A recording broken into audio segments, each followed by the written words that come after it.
Hey, what's going on YouTube? It is Defacy, and you are watching the second half of the S&D match from a League Play on Plaza. If you guys have not seen the first round, I highly suggest watching the first, I think, 6 rounds, because that would kind of give you a background on where the game is coming from and as far as the momentum is going. The rounds, I guess, ahead here kind of got a little bit personal because one of the guys on the other team started kind of having a little bit of trash talk with one of my teammates. Not that I know my teammates, that was just random League Play guys. But one guy left to go eat or something like that for like one round, and he came back, and that was when the momentum shifted for us. But like between the trash talking, one of the guys on my team was not doing so hot. I think he was like 1-4 or something like that. And the other guy on the other team was talking trash because he's like, oh, your team's carrying you, blah, blah, blah. And the other kid, you know, and it was like, if we're going to have to win, this kid's going to need to step up. And so you're going to get to watch the last rounds of this match as they get pretty intense if you kind of, you know, want to think of it like that. But the topic I want to talk to you guys about today, and it's kind of freeballing it right now, or rather just kind of winging it, not so much freeballing it if you guys are not distance runners or you know, athletes in general, and, you know, maybe not you're familiar with the term.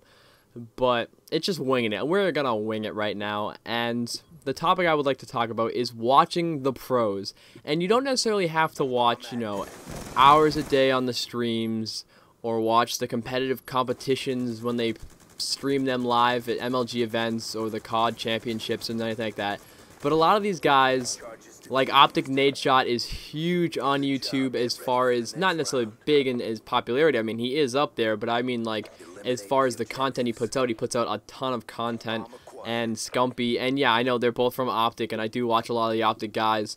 But there are a lot of other competitive Call of Duty players that are on YouTube. I just happen to watch those guys a little bit because I like their personalities and I like the content they put out. I'm not really an Optic fanboy, although, I mean, I do root for them, but I also, you know, I like Envy, and I like watching a lot of the underdogs, especially from the ones from League Play, kind of give a shot at the COD championships, you know. So I would have to say that I definitely prefer the veteran teams just because I've been watching them for years now and see them progress through the games. But whatever, if you want to call me an Optic fanboy or an Envy fanboy, whatever, go for it. I just know these guys longer than a lot of the other teams, like Farico, Impact. I didn't even know them going into the COD championships, and so to see them take it, it was kind of not surprised, but I didn't really see them. I didn't know who they were, so I didn't know the you know, the impact they were going to have on the competition. I figured it was going to be an Envy Optic showdown like it was so many other times before, which is a really fun show for me to watch because I root for both teams, so you know, that's always an exciting thing to watch.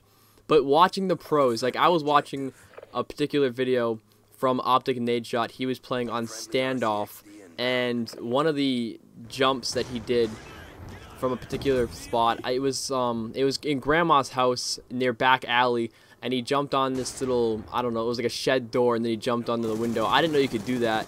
I had never been familiar with that particular jump spot, and so by watching these competitive players, these are the guys that know what they're doing. Like, these guys put in tons of hours, you know, they put hours a day into learning every spot, learning the, you know, the most advantageous positions to be in, the routes to take, you know, all this kind of transitional phases, just everything. Like, they know their stuff. So these are the guys that you want to be watching to improve yourself as a player, and especially if you're in competitive, because then you learn callouts, because sometimes they'll do League Play games, or they'll do, you know, pro scrims, and you'll hear the callouts that they do, so you learn the maps that way. You learn the jump spots, you learn the, or like on, I know this one is a lot more common, and you know, I've known about this for a while, but on, what's that map? Oh my god, I can't remember the name of the map. The one with the train, and it's like capture the flag favorite, not favorite, but it's played all the time, and the train goes right down the middle of the map. I can't remember it, but you can jump from the flower pots, the rectangular things, on, I don't even know the calls for that map,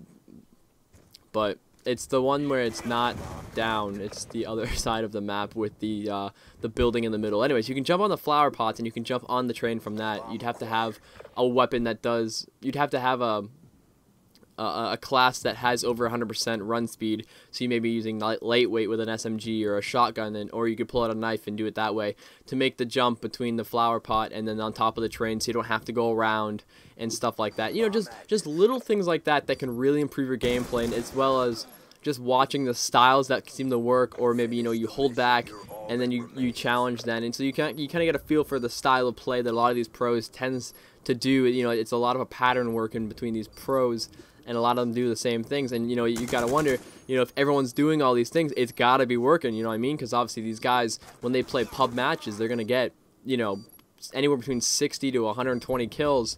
I mean, of course they use the higher streaks, but they get the higher streaks all the time, and so you must be wondering something they're doing is doing right. You know, they're just being aware. They know their transitional phases between, you know, hard points or, you know, the spawn points. It's just a lot of things that go in it. So I really suggest that if you want to become a better Call of Duty player, I would definitely pick up a few of the channels on YouTube of these professional players. Just pick up any team. I don't know if any Farico boys are on YouTube. I know that MV's on YouTube a lot, Optic's on YouTube a lot, and I'm sure there are tons of amateur players that also know their stuff that are also on YouTube. So just find a couple of these guys, you know, pick a couple of their favorites and just watch their videos. I mean, like you would normally do for any other subscriber or rather content producer. And you know, even if you don't necessarily play competitive, it'll definitely help you in public matches, because I've been doing a lot more league play lately. And when you play league play, it's a totally different play style than when you do pub matches, because obviously I feel like pub matches are definitely more run and gun, and league play it's more strategic. You would naturally assume that. And so, you know, just that to carry over some of that league play style into pub matches, or even take that more aggressive push from pub matches into league play, it can really help your game. So that's kind of the content that I have for you guys today. Thanks for watching, thanks for listening, and have a nice day.